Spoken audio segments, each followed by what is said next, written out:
قال لي يا رامي الله قادر، ولكن عبد القادر مش مصدق ان الله قادر.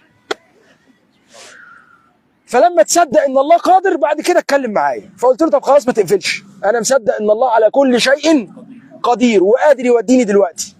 في اسباب اعمل بيها، اخد بالاسباب؟ قال لي اه اقول لك تاخد بالاسباب، واحنا طبعا نحب الايه؟ الاسباب.